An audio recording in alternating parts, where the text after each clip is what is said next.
And it goes a little something like. I'll keep you warm all summer, and after fall, I'll keep you warm all summer. Hi everyone, welcome back to the Starting College series. In today's video I'm going to be talking about 5 must-have things I can't live without when I go to college, plus a little explanation of why I've been so quiet, because I'm sure you've all been wondering, but I'll put that at the end of the video, so watch till the end if you want to find out all about that. So number 1 on the must-have things for college is a weekly planner. I got this from Sainsbury's. It was £3, okay, and I literally write down everything I'm doing and plan what I need to do on every single day. So for instance, it doesn't have the dates, but you should have Monday, Tuesday, Wednesday, Thursday, Friday, Saturday, Sunday. Normal average week for most people. So for example, I have my enrolment day on Friday, so I'd write obviously enrolment, and then I'd look in my planner, maybe like last week because it's next week. Basically just write everything you're doing. So also when you start college you get your timetable, and it's so like I could not get my timetable around my head. I'd forget my riding gear. I wouldn't know what I needed on what days because I had like this, they give you a piece of paper with what you're doing, and I lost it, and that's not very helpful. So I'd have to message my trusty friend, what are we doing today? What are we doing tomorrow? And until you get into that routine, it's so difficult to remember everything. So if you write down like what days you're actually at college, what you're doing on those days when you get your weekly planner, your like from college, what you're doing on those days, trust me, it will help you, because you can look at it and go, right, I need that, and also maybe like write a little list at the bottom of what you need for those days. I used to have a big wardrobe with a mirror on it, and I used to write everything I needed for college on it. But if you can write it in something like this, so easy, and you can kind of leave it open. So if you've obviously one week, that week, write it all down, put it on your side, anything, and you can just glance over, see what you're doing that day, boom, sorted, rather than having to go through your bag, try and find that piece of paper they gave you.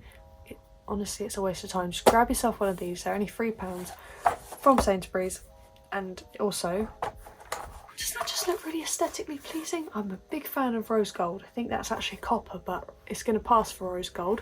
If you're really like organised, just get yourself one of these because they're great.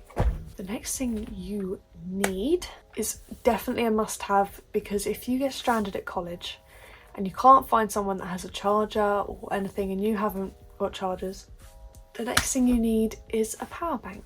This is mine. They are, it depends on what ones you get. You can get cheaper ones. This is filthy because I use it all the time. I just got it off of Amazon. It was half price at the time, so I got it for £20. There, this one was about 40. You can get them cheaper, I promise you. Just have a look around. I think this lasts a good 2 days on a good, if I'm not using it too much. But I use it all the time, so it does normally last me a day. I charge it up in the evenings, and this one is a USB-C port, I think. Is that correct?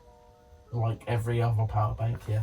It's a USB-C port, but you can only really use these MagSafe ones if you want to use the MagSafe bit. You can use this with a MagSafe case or a MagSafe phone, but you want to make sure that your phone actually supports wireless charging. But again, if not, I wouldn't worry about getting a MagSafe one. If it doesn't, I'd just get a normal one, but you can use it with a cable.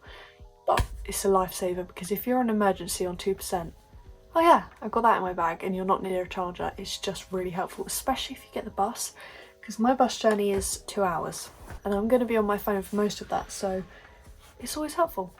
And swiftly linking on to the next thing, because I use this to charge that as well, my iPad.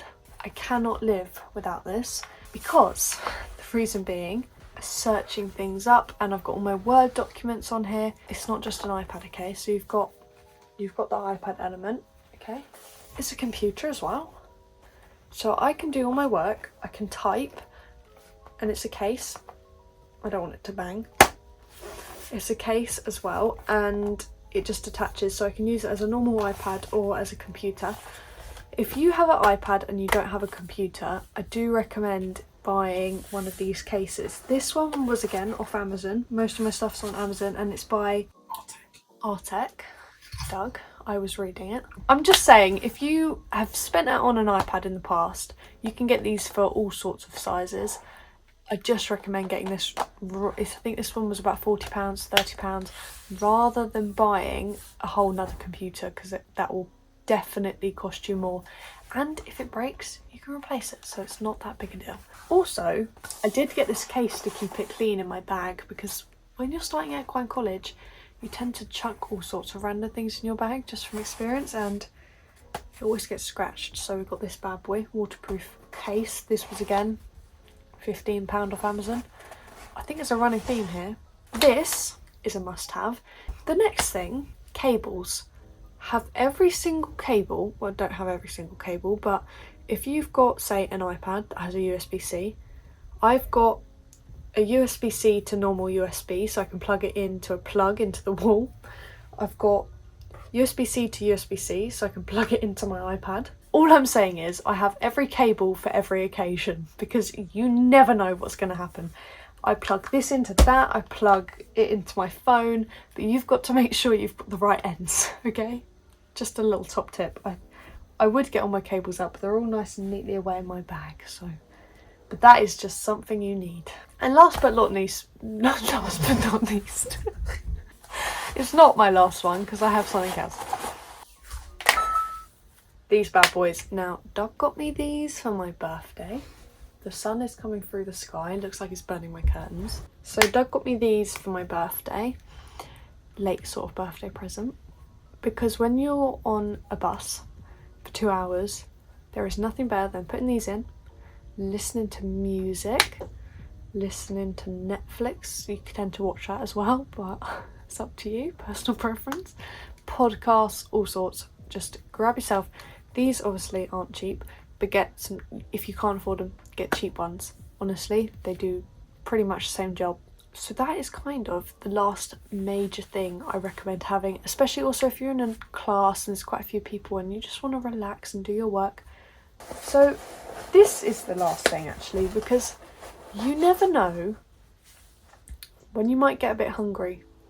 And again, if you're getting on a bus for a while to get to college and your college isn't nearby, even if your college is nearby, snacks are a must-have. Do not go anywhere without a backup chocolate bar for a sugar hit in your bag, because I always tend to get migraines at the end of a long college day and I need a sugary hit, and it's never there because I'm not that organised. So get yourself organised and get yourself a backup chocolate bar. But maybe don't do that every day, because you might eat too much chocolate. That's not good for anybody. But so they're sort of the things that you kind of need. They're things I need, and I think most people need them. On Wednesday, I will put out a video on what to wear to college for your first day, for your second day. Honestly, it doesn't really matter. I'm just going to put out a few staple outfits for you guys, because I think, you know, like, look good to feel good, right? I mean, don't be vain. No one likes someone that's vain, but look good to feel good. And you wanna be the best. You wanna be the best. So we will have a little look at those next week. Now moving on to the next part, a little explanation about why I've been so quiet and why I haven't been posting shorts or long videos. I actually have kept up with my long videos, but why I haven't been posting short videos. I went into A&E not last Thursday but the Thursday before, because I had a really awful migraine, temperature and neck stiffness. I was kind of putting it off, thinking I've just got a really bad migraine, I'll stay at home today, maybe it'll get better. Long story short, it didn't get better. So Mum actually rang 111 and said, what do I do? They said, right, I can either send an ambulance or get her into hospital because it really sounds like meningitis. So I went into A&E and they were running all these tests, doing bloods, everything.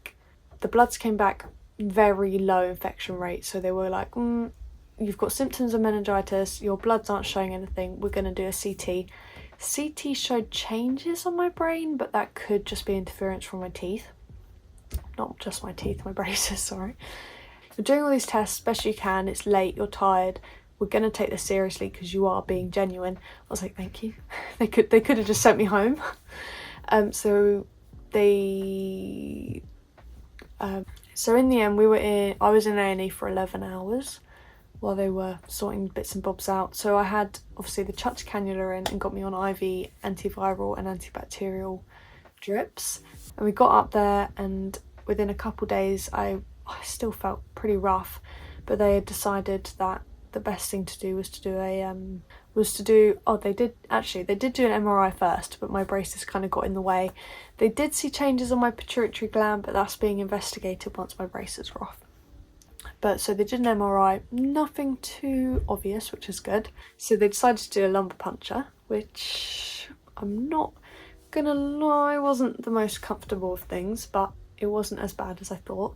A little side story, whilst we were doing the lumbar puncture, my mum decided to show one of my favourite nurses my YouTube channel. So if she's watching this right now, if any of them are watching this right now, thank you all for looking after me so well. It honestly made this stay so much easier, and I loved seeing all of you. Like when someone would come back from a day off, they'd be like, "Oh, you're still here?" I'd be like, "Yeah." So I don't really know how to thank you enough for looking after me so well. Anyway, back to the story. The lumbar puncture came back within 6 hours, they came back with the lumbar puncture results, and it was viral meningitis rather than bacterial, which was such a relief because it is the better one out of the 3. And then they were like, they wanted to do further tests, so they did. And after a while, they came back to confirm it was from an enterovirus, rhinovirus thing, which was really good, and they were able to send me home. This was after a load of IV drips. I would love to remember what they were called, but they were just antiviral and antibacterial. They had specific names, but I cannot remember them. 6 days. Doug, do you want to give your input? Were you worried? Of course I was worried to begin with, but then I knew you was in hospital, so then I could go off and do my things and let you be, and you wouldn't have to bug me. Oh, Yeah.